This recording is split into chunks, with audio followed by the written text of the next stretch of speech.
Here we go. We're starting Chapter 5 now, and Chapter 5 is the integumentary system, which is the skin of the human body.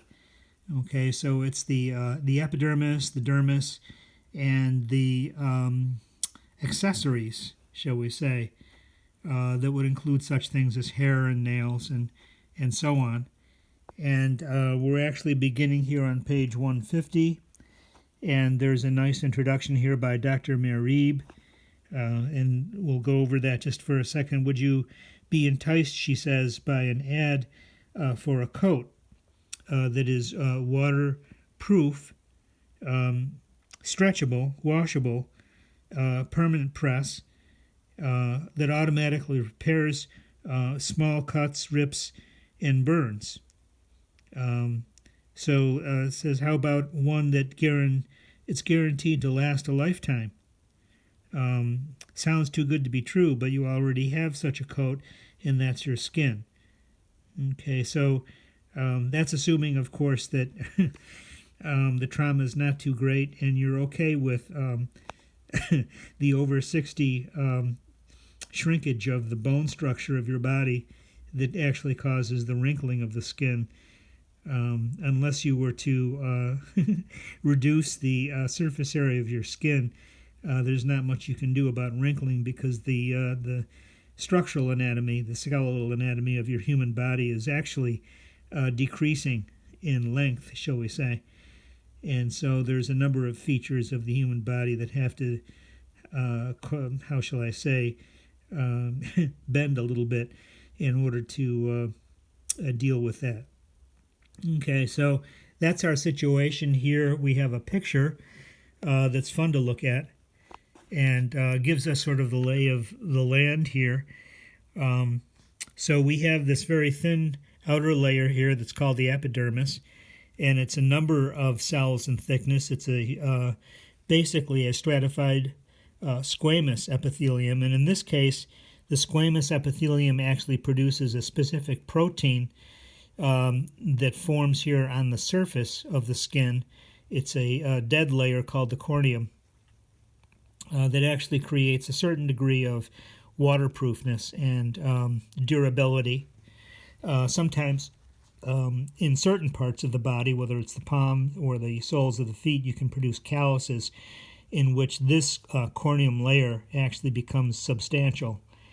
And you can actually keep yourself from, how shall I say, injury because of the calluses. It also reduces the issues around getting burned by somewhat hot substances or objects. One of the things I would ask you to do then also is to notice that down through here we have another section, and they sort of mapped it out for us. This is referred to as the dermis. Okay, so this little outer region here, the epidermis, is the stratified squamous epithelium with this, how shall I say, keratinized layer. Okay, then we get deeper down here, and we get this underlying structure. This is actually a dense, irregular connective tissue. This is a nicely woven, dense connective fabric that supports the outer layer, just the way you like it. We have innervation of the outer layer. Notice that the capillaries end right here. We recall that the epithelium is avascular, and so that's part of the program with your epidermis, is that it is multicellular, multi-layered, that is to say, and but it's avascular, and it relies on diffusion of nutrients to come up through here. Okay, so that's part of the program. So we have two layers of dermis. We have the papillary layer that's supplying our blood supply to the outer layer here, the epidermis. And then we have our substantial connective tissue support system down here that is the reticular layer. So papillary layer, reticular. Notice that we get this undulation here. We get little sort of papules, as it were, little nipples of goodness coming up through there with capillaries and nerves filling into those spaces. Down below here in general, we have the subcutaneous layer of fat or loose connective tissue. And remember, I'll remind you of this on a regular basis, that adipose is able to invade loose connective tissue, areolar tissue. Some people are very slender, and they sort of burn through their fat quickly, and they are sensitive enough to insulin and glucose in the bloodstream not to take on more food than they need. Some people are a little less sensitive. They have, you could say, a hearing loss, and as a result, they might eat more than they actually need. So there's things that can be done to rectify that. Exercise is one of them. Adequate sleep is another one. There's a few things. Okay, so then we also have these appendages called hairs. Let me just go over that for a second here, because notice that the hairs, and some of you have done this, you have plucked out a hair by various means, either just pulling it out, and notice that, oh, there's actually more hair here than meets the eye, right? So the hair turns out to be a longer hair than you were expecting. Okay, so a lot of it is embedded deeply down here. Notice that the epidermis comes down, down, down, down at the base here, and the epidermis, which is up here, is also the germ layer for the hair.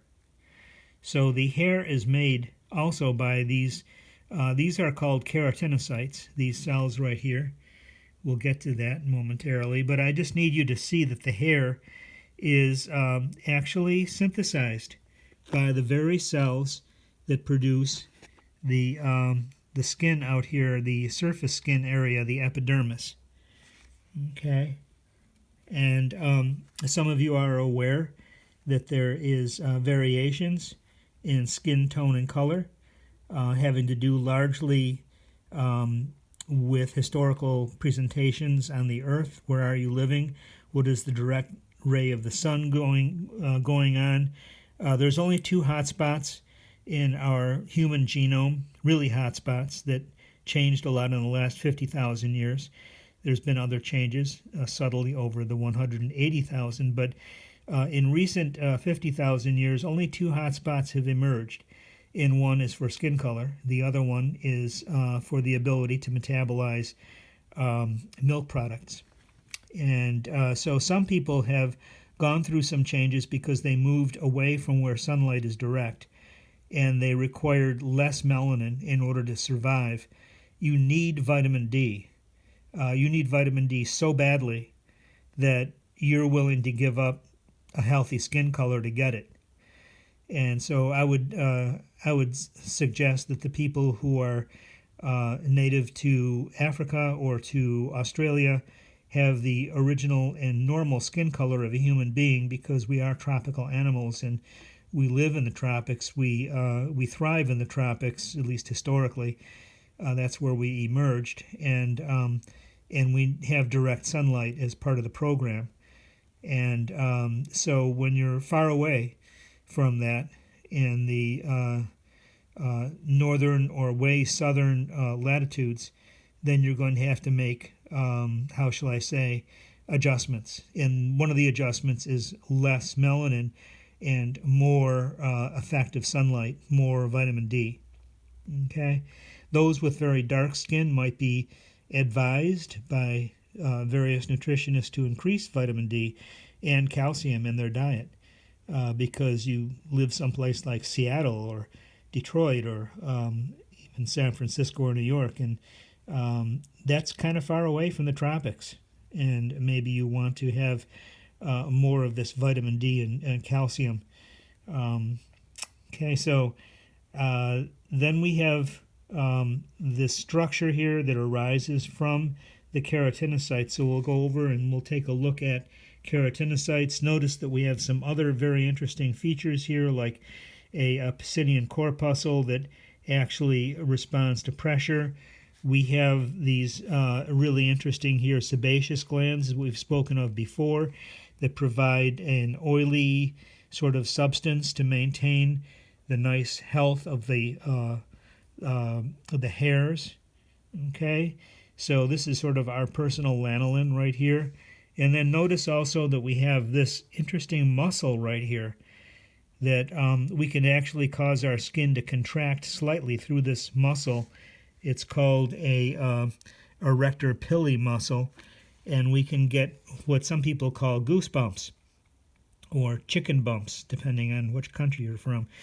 At any rate, the idea here is that we can cause the blood flow to move away from the surface of the skin when we're cold and toward the surface of the skin when we're hot.